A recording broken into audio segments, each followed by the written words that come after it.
What's up, everybody? This is Jamelia, and you're listening to Barely Legal and Web3. On this podcast, we talk about everything at the intersection between legal compliance and Web3 innovation. I launched this podcast to celebrate all of the amazing innovation that's happening in Web3, but also to unapologetically highlight some of the massive failures that we have seen, about what's working and what's not.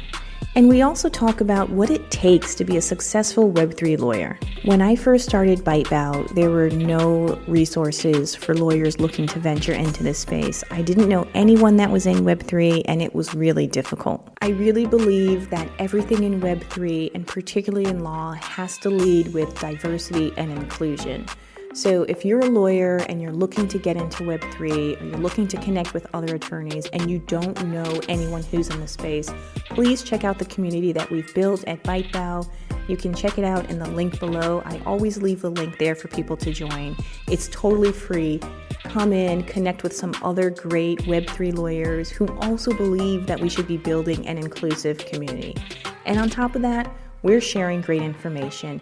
You get to learn, you get to connect with other people, you will ultimately get a chance to get referrals, and so it's just a wonderful place to be. It's a safe space, and I hope to see you in there.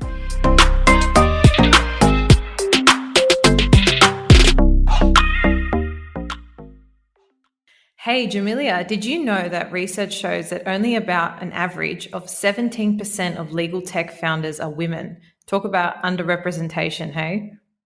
Wow, that is really low. I wouldn't even have thought that it was that discouraging, to be honest with you.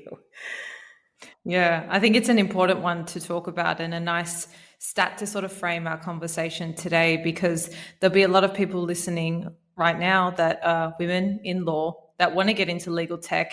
And I think that it's a nice segue to talk about the challenges or hurdles that we as women face when it comes to diving into the tech legal space, reasons why that stat is so low. One, I think that's really important to talk about, that maybe as lawyers, we don't think about as much, but I think when you're moving into the tech space, we do have to put on a little bit more of an entrepreneurial hat, a little bit more of a business mind. And so one challenge I think a lot of us face is funding.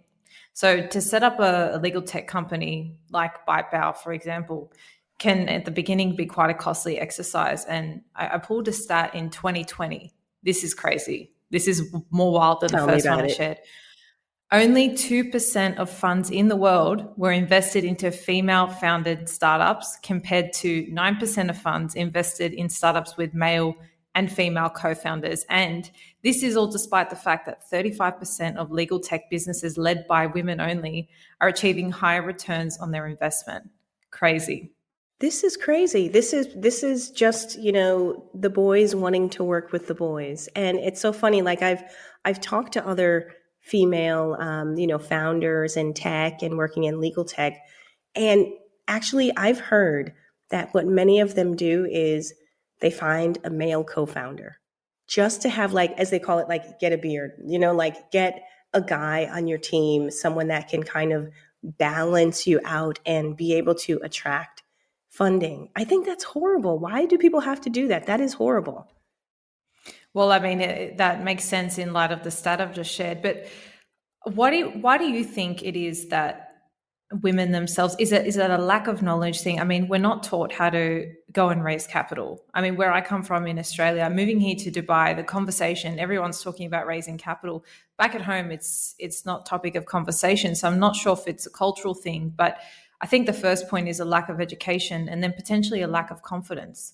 So maybe you can share a little bit about your experience. Is getting funding something that you've experienced? Did you sort of have those initial hurdles in terms of how to get started, who to go to, where to go, and how did you overcome those?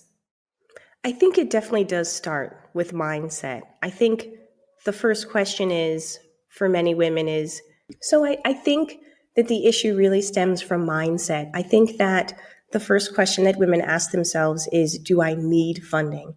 And for a lot of women, many of times, it's this sense of them, thinking that they can do a lot more with what they have. And there's this research that has shown that women or little girls, as they're raised, they're always taught to take care of themselves in a way that little boys are not. And so when we get to be, women professionals, women entrepreneurs, we have a mindset that we can actually do a lot more with what we have. And so I think that's part of it. But then I think, you talked about education. I think the education is out there for women and it's available, it's accessible. It's just a matter of whether or not we want to take it on and whether or not we commit and decide that we're actually going to go for funding. For BiteBow, I struggled with it for a while. I thought, do I really need funding to be able to do what it is that I want to do? And for me, part of the main goals of BiteBow is to serve a diverse population. So it's women, it's underrepresented lawyers, it's people that normally don't have access to this type of information. And to be able to do that, it was really important for me to be in control, which means non-dilution, right? And so that's the route that I've decided to take for now. I think that we're growing organically through partnerships and other ways, but I think it really is up to the founder about what they really want to do. Yeah, absolutely. And I love that you've kind of framed this around mindset, because it's something that's accessible to everybody to work on. And it's not like you have to do all this additional education. I mean, what I'm trying to say is the shift required to wrap your head around and actually put yourself out there for funding comes from within, which I think is pretty cool because it puts the control back into your own hands. So, I mean, if anyone listening, if that's something they've been thinking about, I mean, there's definitely clear barriers as to why that percentage is so low of funds that get allocated to females. But I do think if you're confident, if you back yourself, that's a road you want to take and you feel like it's something you need. We don't need to have this, I need to do it all myself mentality. Like, the help is out there, the boost is out there. So yeah, I think generally speaking, that's a pretty high barrier to entry for a lot of people. The second one that I came across that I think we can both definitely relate to is this idea around work-life balance. And for women specifically, it's managing work and family demands. Now, I know you're a mum of four, so I know this is something that's not foreign to you.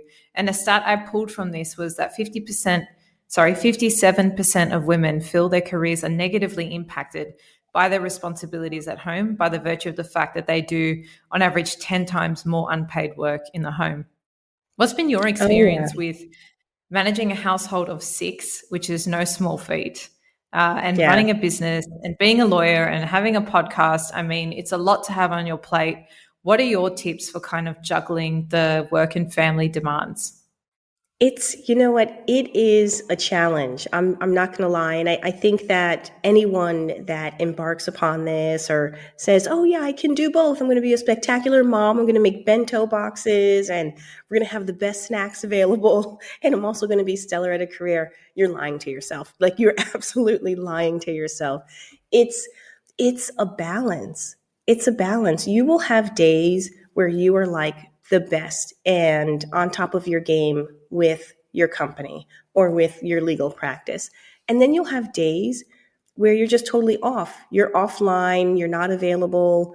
You have to deal with family, you have to deal with yourself. And I think it's okay for women to understand that there's going to be a push and pull to that. You have to be out of balance on certain days in order to be in balance over the long term. Otherwise, it Mm. won't work. And for me, we've been blessed because we've lived abroad and in China. One of my biggest benefits of living there was we had help in the house. We always had an ayi. So ayi means auntie in Chinese. And they would cook, they would clean, they would help take care of the kids, they prep the kids for school, they would live in. It was very affordable. And even in Singapore is the same thing. And so I'm a Virgo, so I'm very particular. So the fact that I was able to do that and have another woman live in the house, like, for me, I'm gonna Says a give lot. myself it says a lot, right? But I really needed the help. I needed it when the kids were smaller. And now I'm kind of at the stage where I'm like, no, I'd rather have, that control over my house and, kind of take a little bit of that work back for myself. And that's okay too. But I think that as women, particularly as lawyers or as entrepreneurs, we have to be able to accept help.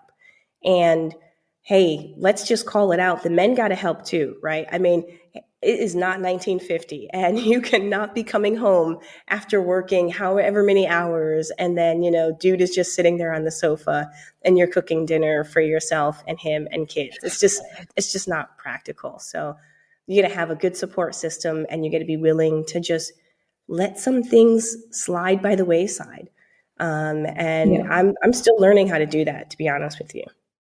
Yeah, yeah. I'd love to share my own thoughts on this idea of balance, because I think a lot of, and I mean, I'm the host of the Balance Theory podcast, so this is really like the core, the nest of what I love speaking about, and so much of what you just shared really resonates with our own mission, and I would love to offer it for people just think about now, especially if it's something they're thinking is a hurdle or a challenge for them getting into tech, to push their careers, anything like that. Whether you've got kids or not, this is applicable to you. And it basically asks you to park the idea of having work-life balance, because that formula requires you to kind of have the areas of your life equal.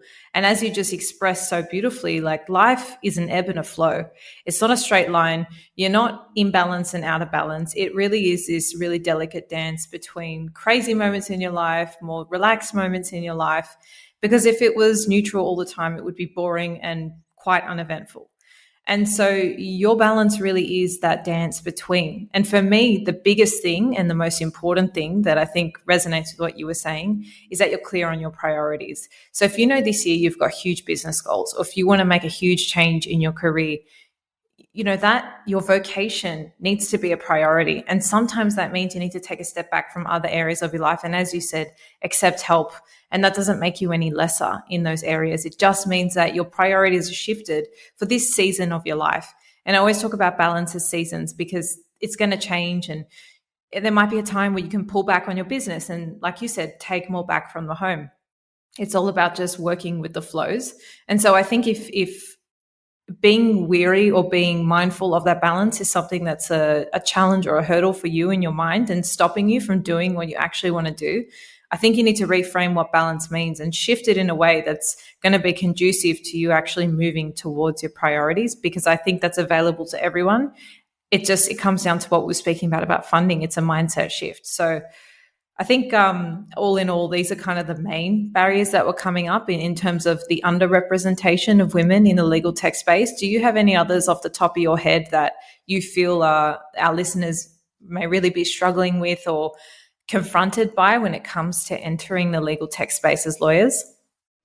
I mean, I think, well, there's 2 points. I think the first one that you made about priorities, I think that's huge, right? Because as people, as individuals, we all have different priorities. And, some people, when they start an entrepreneurial journey, they want to, go for funding, and maybe they have a dream of doing an IPO one day and they want to go big and whatever. Some people may just want to do something small and have a lifestyle, like have a certain lifestyle and have it be a certain size.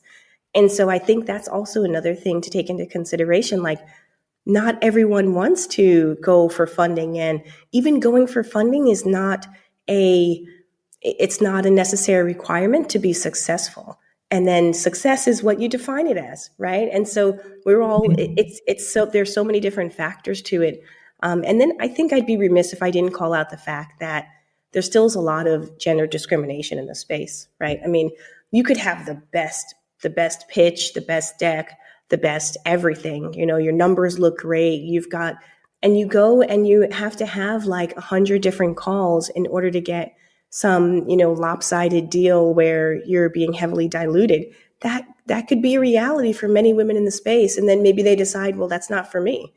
So, it really does depend on the situation. It depends on who you are and what you want, and also depends on the circumstances that are around you. But if it's your dream, don't give up on it.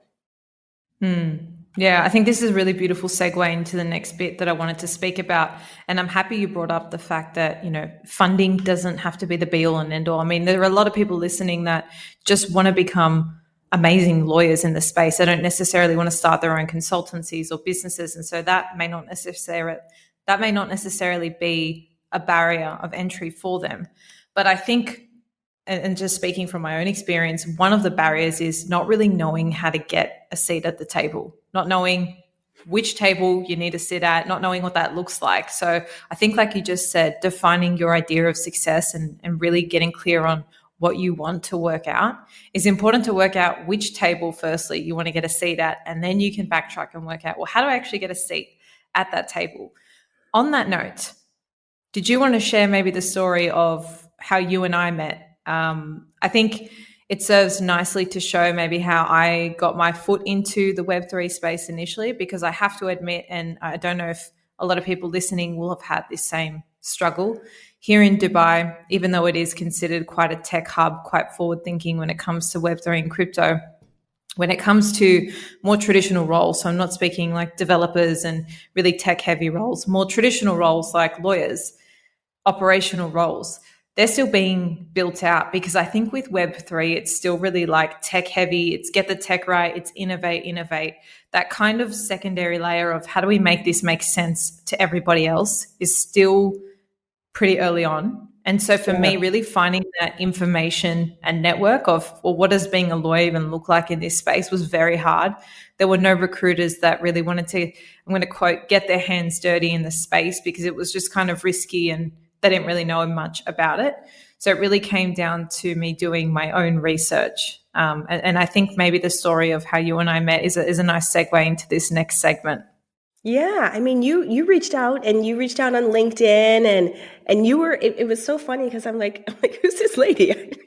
No, and you mentioned that you had, you'd heard the podcast and you heard about me and what I was doing with Bite Bow, and it just goes to show that if those opportunities don't present themselves, then you go out and you look for them and you make those opportunities. And, we've had conversations about you wanting to get into the Web3 space and the boot camp and everything, and how to structure that. And I think that just goes to show that if you're open-minded and you're creative and you're entrepreneurial, you can make and create exactly what it is that you want. You can create your own table.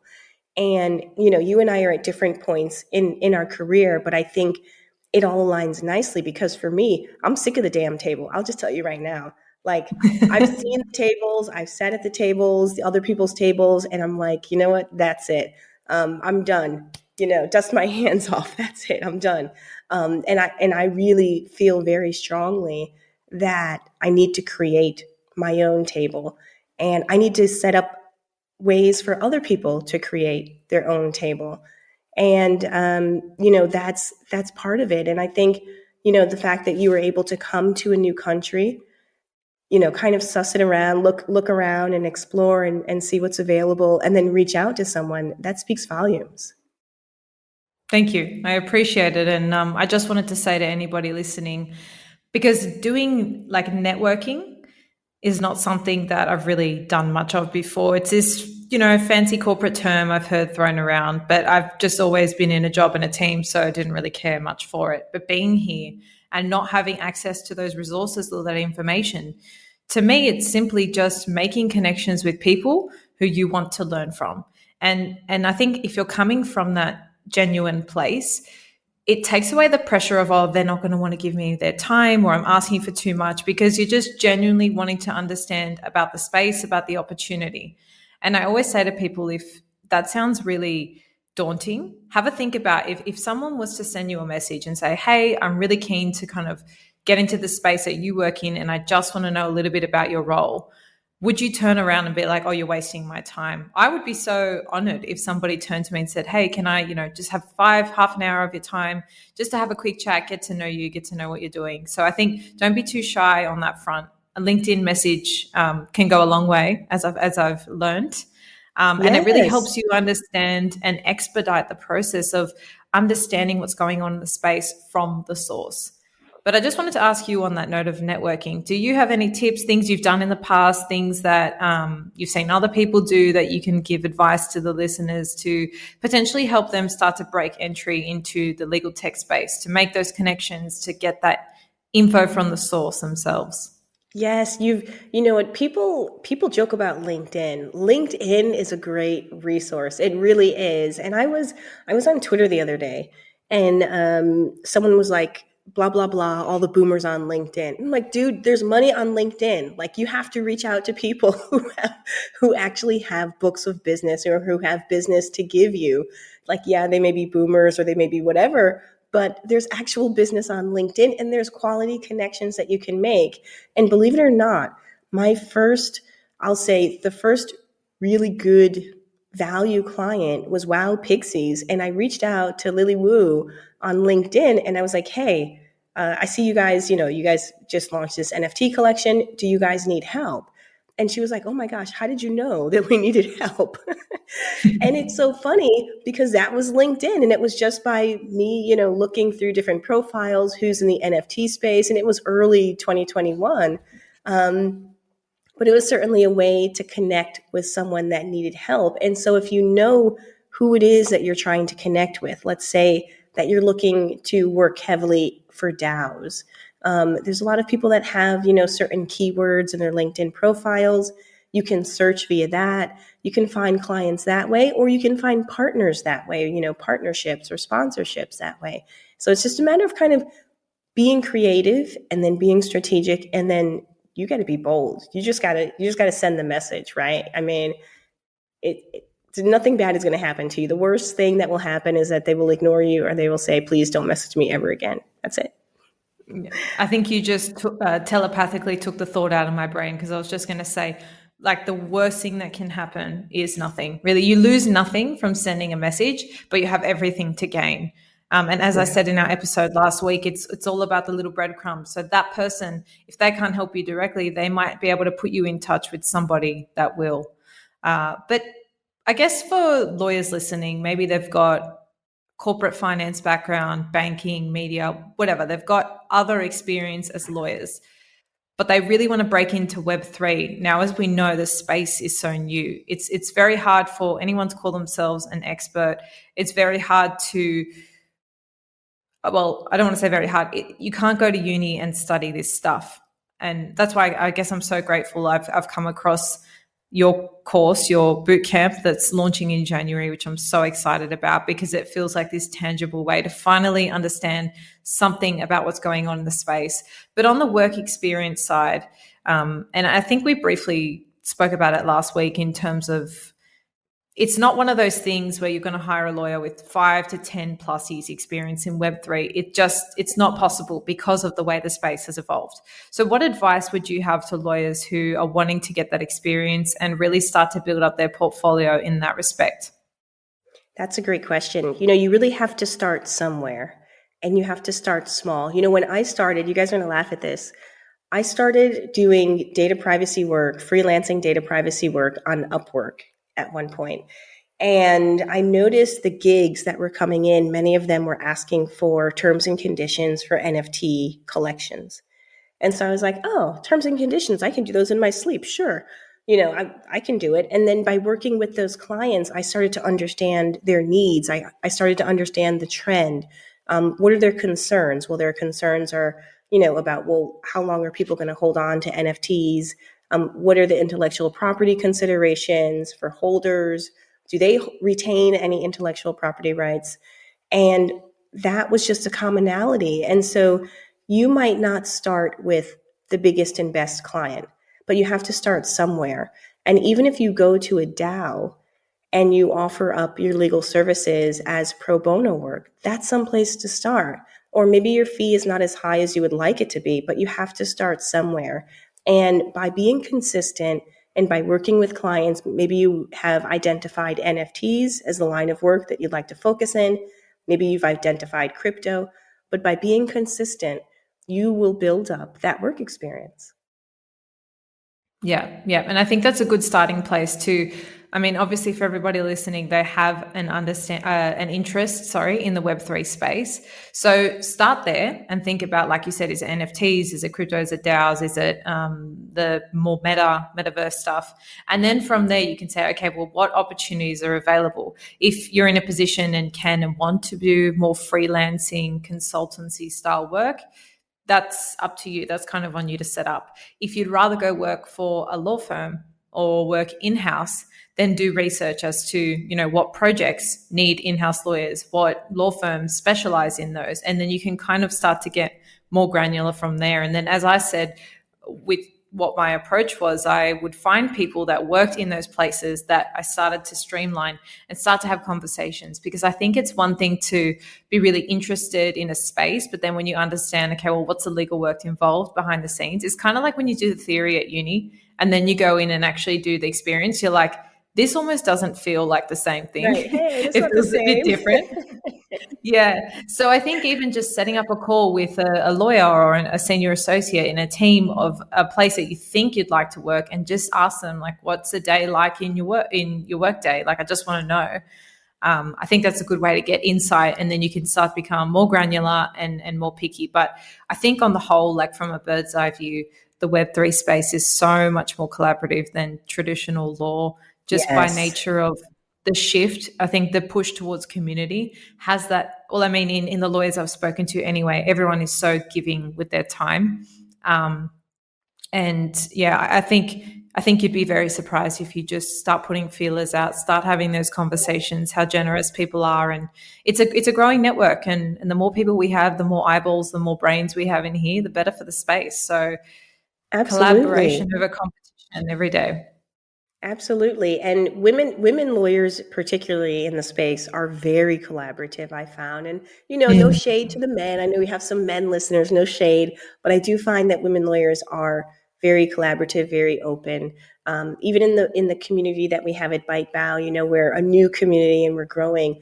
People are, willing to respond and comment to events and kind of give their take on things. And that will just continue on. And so it's all about how you set the tone. And there are plenty of communities to join. Of course, I'm going to give the plug for Bite Bow community to join that, because of course you're in there, Erica, and I'm in there. But we just need to share information. And whether you are looking to start out and build and grow your client base, or you're looking to understand best practices, you've got to speak to people. I mean, that's the only way you're going to learn. 100%. 100%. So yeah, I will definitely second that. There's a lot of resources and information in the Bite Bow community. There's more and more people joining every day. So if you have any burning questions, you want to be pointed in the right direction. I mean, Jamelia has so much experience and I always love a chat. So pop in and introduce yourself, and don't be shy. One last question that's coming to mind that I'm just thinking will be very useful for people to understand. As someone who runs their own law firm, consultancy, what is it that you look for in potential lawyers that you want to hire in terms of skills? And they can be either professional, like expertise related, or even personal. What are the top skills that you look for that you think people should really brush up on to be successful in this space? I think it's a great question. I think, firstly, you've got to be passionate about why you're doing what you're doing. Otherwise, you will burn out. I mean, you will burn out fast. The work is fast paced. There's a lot of emergencies. Clients that are new that are coming into the space, they need a lot of hand holding. So you have to be clear on why you're doing this and what it is that motivates you every day to do it. Otherwise, it can get to be overwhelming. So I think that's first. It's like passion and sort of a mission, right? Like, what's your purpose? Like, why are you doing this? And then secondly, it's this idea of entrepreneurship and being business savvy. So sometimes we get spoiled as lawyers, particularly when you work in a firm and you're able to just kind of write a memo and then email it off to the client and be like, oh, we did this research and we found this, and boom, there it is. And then leave it to them to think about how to implement, how to execute. What does it actually mean? I mean, maybe you set up a call and walk them through it. But in Web3, it's much more hands-on. Like, you really need to be able to explain what the law means and then go the next step and say, this is what you should do and this is how you should do it. And oh, by the way, here are some tools that we know actually work. And it's really very different than the practice of law, I'd say 15 or 20 years ago, when everything was just very cut and dry. And, you do the research, you give the guidance, and that's it. You have to be hands-on. And that is not easy. I think for many lawyers, it's more comfortable to say, I'm not allowed to recommend X, Y, and Z, or I can't tell you how to X, Y, Z, but here's what the law says. It's very easy to do that. It's much more risky, and it's much more, I'd say, putting yourself out there to take the next step and to actually talk about execution and operations. Yeah, and I definitely can see the intersection of entrepreneurship and law in the Web3 space. I think any lawyer moving in is kind of going to have that side of them, that ambitious side, that open-minded side, almost like you're wearing an operational hat, because I think it's just a byproduct of the age of the space being so young and being so dynamic. I think you have to be at that pace to move with it. So I think that's all very, very useful. Are Yeah. you happy And to? Sorry, I was just I going to was, ask you a yeah, question. sure. I was just going to say, I was going to add on to that and say that clients will complain. Like I've heard clients say, they've worked with particular lawyers and they felt as though the interaction was very cold. It was very transactional. All they received was X. Clients. I think Web3 business clients in the space are actually looking for more. And to that point, I think a lot of the old school billing fees and structuring rather in terms of like hourly rates, I think that's going away too. I think Web3 is forcing lawyers to kind of innovate and think about, well, how will we structure this? How will we charge clients? Yeah, I think it's good and about time, to be honest, that the space had a bit of a shake up. And I also think a big reason for that is because so many of the developers and the minds behind all these Web3 projects and protocols are young people. They're very young. They're not used to the cut and dry ways that have been happening for 50, 60 plus years. And they just want people that are at their speed, that speak their language. They're not interested in overt professionalism, so to speak. I mean, you have to have some level of professionalism, but they just want to relate to people and have people that want to collaborate with them in the project. And I think if you remember that that's a space you're moving into, it really does impact and help you untrain a lot of the potential, constructions we've put up to fit into the corporate world as we know it from a Web 2 point of view. Absolutely. Onward and upward. Get rid of all those old those old ways. We don't want them anymore. I feel like it's almost a blessing in disguise for me, because everything I disliked or felt very disconnected from in traditional corporate has kind of been given the flick with Web3, and all that's left is actually like the work and the interaction with people and the suits and the strict 9 to 5 and the other really, really heavy corporate elements of it are kind of being done away. So for me, I feel like it's just the perfect place for someone like with my personality and my drive and my passion. So for anyone listening who feels any similar kind of disconnect, it's been a real amazing opportunity for me to re-spark that love for law. And I'm really grateful to be here and in the space. So if you're thinking and you're listening about, if you're listening and thinking about getting into the space, I wouldn't hold back for a moment. Like now, such a incredible point in time. We're so early in the space. To get in now is a gift. So don't hold back. Just do it. You've got nothing to lose. If all you do is sign up for the boot camp, learn a little bit and make some connections with our group, with us in the space, that's a great first step. And then you can kind of watch your next moves from there. But just do it is what I would say. That's right. We're doing it. We're moving forward in 2023. I would say 2023 is going to be a win. I mean, you guys see the work that's being created. I mean, we talked about SBF, Sam Bankman-Fried, and FTX and all of that.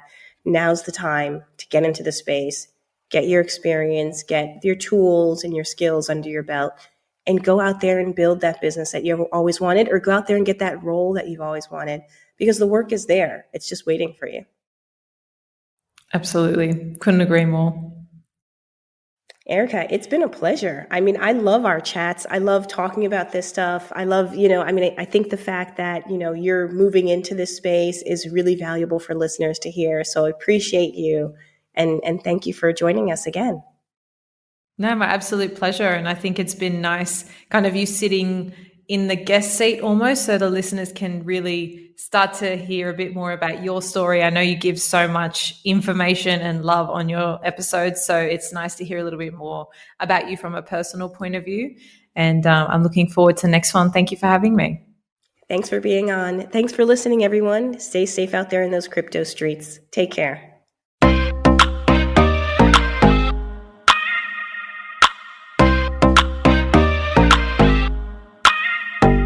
Hey guys, thank you so much for tuning in and listening to today's episode. You know, I appreciate when you guys tune in and the time that you take to listen to the show and support us. And I have one thing that I'd love for you to do that would really help us out, which is rate the show. If you've enjoyed it, make sure you rate it. You can do it on whatever platform you're listening on. That would do wonders for us. And if you really want to be a super fan and really support the show, there's a link below that you can support us and donate a small monthly contribution, which allows us to continue to create great content for you. Thanks so much again. Appreciate you and see you next time.